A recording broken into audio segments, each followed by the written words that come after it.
దయ్యాలు వేదాలు వల్లించినట్టుగా 10 సంవత్సరాలుగా ఆర్టీసీని చంపి ఆర్టీసీ ఉంటుందా పోతుందా తీసేస్తామనేటువంటి పరిస్థితులలో ఒక ఎగ్జిక్యూటివ్ డైరెక్టర్ రిటైర్ అయిన ఎండీగా పెట్టి ఆర్టీసీకి చెప్తారా జవాబు చెప్తారా మీరు జవాబు చెప్తా ఉన్నా ఇలా 10 సంవత్సరాలుగా ఎప్పుడైతే మనం కమిటీ కాలేమో ఒక కమిటీ వేసి 10 సంవత్సరాలుగా చేయనటువంటి వీళ్ళు ఎలక్షన్ల ముందట ఎటువంటి సంప్రదింపులు లేకుండా ఏమి చర్చలు లేకుండా కనీసం ఆర్టీసీ యాజమాన్యంతో కూడా మాట్లాడకుండా ఆదరబాదర తీసుకొచ్చి మళ్ళీ దానికి రాజకీయ రంగం పులవడానికి కార్మికులను రెచ్చగొట్టి గవర్నర్ అనుమతిస్తలేరు గవర్నర్ దగ్గర ఇంటికి పోయి ప్రొటెస్ట్ చేయించేటువంటి రాజనీతి చేసిన వీళ్ళు ఇలా మాట్లాడుతుంది అధ్యక్ష ఆర్టీసీ కార్మికులకు సంబంధించి గౌరవ సభ్యులు అడిగినట్టుగా ఆన్సర్ చెప్తున్నా ఒప్పుకోండి అదేవిధంగా ఈరోజు తప్పకుండా సార్ అసలు వీళ్ళు కార్మిక సంస్థలు రద్దు చేసి ఇవాళ యూనియన్లకు సంబంధించినటువంటి వీళ్ళు మాట్లాడుతూ ఉన్నారు ఇవాళ పునరుద్ధరణ గురించి వాళ్ళకి ఏమొక్కుంది ఎవరు రద్దు చేసినారు ఎందుకు రద్దు చేసినారో ముందు మీరు ఆ కార్మికులకు క్షమాపణ చెప్పి ముందు అడగండి ఒక్కసారి మీరు యూనియన్లు రద్దు చేసి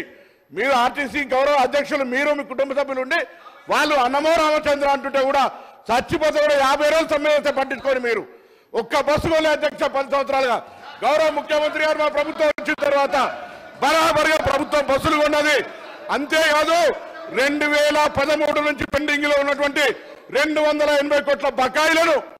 మేము బాండ్ రూపంలో ఉంటే ఇచ్చిన 80 కోట్లు పేమెంట్ అయింది ఆన్లైన్ లో యాజమాన్యం ఇతర అవసరాల గురించి కలుగుతా ఉంది ఇంకొక మాట అడిగినారు అధ్యక్ష మేము ఎన్నడూ మా ప్రభుత్వం వచ్చిన తర్వాత కార్మికులకు సంబంధించిన పిఎఫ్ కావచ్చు కోఆపరేటివ్ సెస్ ₹1 ముట్టలే 4,000 కోట్ల బకాయిలు వాళ్ళ సంస్థ కార్మికుల సొమ్ము వాడుకున్నారు అధ్యక్ష ఇవాళ ఆర్టీసీ 7,000 కోట్ల అప్పులతోటి మాకు అప్పచెప్పితే ఈరోజు ప్రభుత్వం మహాలక్ష్మి పథకం కింద నెలకు 300 కోట్లు ఇచ్చారు అధ్యక్ష ఇప్పటికే 70 కోట్ల మంది మహిళలు ప్రయాణం చేస్తే అధ్యక్ష 2,400 కోట్ల రూపాయలు ఆ మహిళల పేరు మీద వచ్చినటువంటి సొమ్మును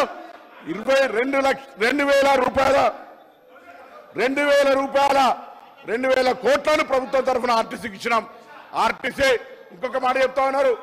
కారుణ్య నియామకాలకు సంబంధించి అధ్యక్ష కారుణ్య నియామకాల పాలసీ ఎవరు తెచ్చినా ఇంకా సరళీకృతం చేసి ఈరోజు ఆర్టీసీ కార్మికుల కుటుంబాలందరికీ కూడా ఆధారం ఇస్తా ఉన్నాం మేమేం ఎన్నడే జీవాలు మార్చలే తప్పకుండా ఆర్టీసీ కార్మికుల కుటుంబాల నుంచి చనిపోయిన వాళ్ళతో పాటుగా ఆరోగ్యం బాగలేనటువంటి వాళ్ళకు కూడా వాళ్ళ పిల్లలకు ఉద్యోగాలనే పాలసీ తీసుకొచ్చాం అధ్యక్ష ఆర్టీసీ తార్నాక హాస్పిటల్ని కూడా ఇవ్వాలనే మొన్ననే ఎంఆర్ఐతో పాటుగా సిటీ స్కాన్ తీసుకొచ్చి ఖ్యాతి ల్యాబ్ దాకా అభివృద్ధి చేసి ఆర్టీసీ కార్మికులతో పాటుగా అనేకం తీసుకుపోయే ప్రయత్నం చేస్తాను అధ్యక్ష అదేవిధంగా ఈరోజు 45 లక్షలు ప్రయాణం చేసే సంస్థ 56 లక్షల మందిని ప్రయాణం చేస్తున్నారు అధ్యక్ష ఈరోజు అంతేకాదు 3,000 కొత్త బస్సులకు సంబంధించి వారు అడుగుతా ఉన్నారు ఉద్యోగాలకు సంబంధించి అడుగుతా ఉన్నారు 3,035 మంది ఉద్యోగులకు నియామకం చేసిన రావుడు అధ్యక్ష ఆర్టీసీ ఇలా వాళ్ళందరికీ ధన్యవాదాలు చెప్తా ఉన్నా నా సంస్థలో ఉన్నటువంటి ఆర్టీసీ డ్రైవర్లు కండక్టర్లందరికీ సభా వేదిక ద్వారా మా ప్రభుత్వం తరఫున అభినందన తెలియజేస్తున్నాం అధ్యక్ష అవును ఓవర్లోడ్ అయితే ఉంది కానీ ఓవర్లోడ్ చేస్తే కూడా ఇలా పని భారం పెరిగిన మాట వాస్తవం కానీ వాళ్ళందరికీ డబుల్ పేమెంట్ ఇస్తాను అధ్యక్ష 8 గంటల తర్వాత పనిచేసే వాళ్లకు వాళ్ళ శ్రమదోపిడి చేయొద్దని మీ దగ్గర బస్సులు ఎక్కడోడు లేడు మా దగ్గర 100% ఇలా 95% యాక్టివిటీస్ ఉంది అధ్యక్ష నష్టాల నుంచి తీసుకొని లాభాల బాటలా ఈ 3 నెలలకు తీసుకుంటే ఆపరేషన్ లాస్ నుంచి ఓవర్కమై బయటకు పోతారు ఆర్టీసీ ఉంటుందో ఉండనేటువంటి పరిస్థితుల్లో నేను చెప్పిన అధ్యక్ష ఒక ఎగ్జిక్యూటివ్ డైరెక్టర్ ఈ సందర్భంలో చెప్పాలి వాళ్ళ బంధు ఎగ్జిక్యూటివ్ రిటైర్డ్ డైరెక్టర్ ఎండీగా పెట్టి సంస్థ నడిపారు అధ్యక్ష 50 రోజులు సమ్మె చేస్తే పట్టించుకోలేదు అధ్యక్ష వీళ్ళు అలా కమిటీ కాకపోవడంతో ఒక కమిటీ వేసి ఇక దోపిడీ ఎలక్షన్లు అనుకుంటే 50,000 ఆర్టీసీ కుటుంబాలు వ్యతిరేకిస్తున్నాయి మనం గెలవలేం కావచ్చు అనేటువంటి ఆలోచనతోటి ఆర్టీసీ కార్మికులకు ఒక ఈ భూతద్దం అధ్యక్ష అయినా వాళ్ళు ఇవాళ ఈ ప్రభుత్వాన్ని ఆశీర్వదించారు కాబట్టి మీరు పెండింగ్ లో ఉన్నటువంటి 2017 నుంచి 21 పిఆర్సీ ఇచ్చిన 21% వాటితో పాటుగా 2013 నుంచి ఉన్నటువంటి బకాయిలు వచ్చిన అధ్యక్ష బకాయిలు 280 కోట్లు శాంక్షన్ చేసిన అవును పంపిణీలో జాప్యం జరుగుతుండొచ్చు తప్పకుండా ఈ వేదిక ద్వారా ఈ సభ ద్వారా ఇప్పటికే ప్రభుత్వం 80 కోట్లు ఇచ్చింది, మిగతా కూడా ఇస్తామనే మాట మనం చేస్తా ఉన్నా. అదేవిధంగా ఈరోజు వాళ్ళు ఏదైతే ఆదరాబాదర అధ్యక్ష డేటు 15వ తారీఖు 29వ తేదీ నాడు వీళ్ళు క్యాబినెట్ చేసి దాని తర్వాత 10 తారీఖున నోటిఫికేషన్ వచ్చింది అధ్యక్ష. వీళ్ళు దీని గురించి మాట్లాడతారు, ముసలి కన్నీరు కాలుస్తారు. నిజంగా ఆర్టీసీ కార్మికులకు ముందు చిత్తశుద్ధి ఉంటే 10 సంవత్సరాలుగా ఆర్టీసీని ఎందుకు చంపే ప్రయత్నం చేశారు? ఆర్టీసీని మొత్తంగా ఆస్తులను వాళ్ళ సంస్థలో ఉన్నటువంటి వాళ్ళ పార్టీ నాయకులకు అప్పనంగా అప్పచెప్పినటువంటి పరిస్థితి కాదు అధ్యక్ష. ఇలా తక్కువ ధరలకు అప్పచెప్పి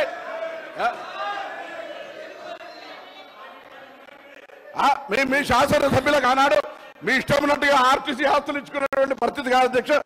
ఈ రోజు ఇటువంటి పరిస్థితులల్లా గౌరవ సభ్యులు ఆనాడు ఆర్టీసీల సంక్షేమానికి కృషి చేస్తా అని పాపం ఆయన మాట ముఖ్యమంత్రి గారు వినకపోతే ఇటు ఆర్టీసీ కార్మికుల ఒత్తిడి అటు పెట్టి అక్కడికి సంఘాలనే బద్దు చేసినటువంటి వీళ్ళు మాట్లాడితే ఎట్లా అధ్యక్ష? అందుకే తప్పకుండా మా ప్రభుత్వానికి ఆర్టీసీ సంక్షేమం,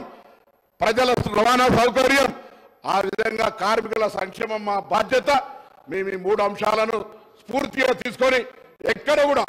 ఆర్టీసీకి అన్యాయం జరగకుండా కార్మికులకు సంబంధించి తప్పకుండా భవిష్యత్తులో అన్ని రకాల చర్యలు తీసుకుంటామనేటువంటి మాట మనం చేస్తూ ఈరోజు ఆర్టీసీకి సంబంధించి మాట్లాడే నైతిక హక్కు కూడా టీఆర్ఎస్ పార్టీ శాసనసభ్యులకు, అందులో హరీష్ రావు గారు ఆర్థిక శాఖ మంత్రిగా 5 ఏళ్ళు ఉన్నాడు. ఆర్టీసీకి ఏ విధంగా సహకారం చేస్తున్నారు కానీ బడ్జెట్ లో 1500 కోట్లు పెడతారు, 400 కోట్లు కూడా ఇవ్వనటువంటి లెక్క మొత్తంగా వారికి నేను లిఖితపూర్వకంగా మీ ద్వారా పంపిస్తా అధ్యక్ష. వీళ్ళు మాట్లాడితే ఎట్లా అధ్యక్ష?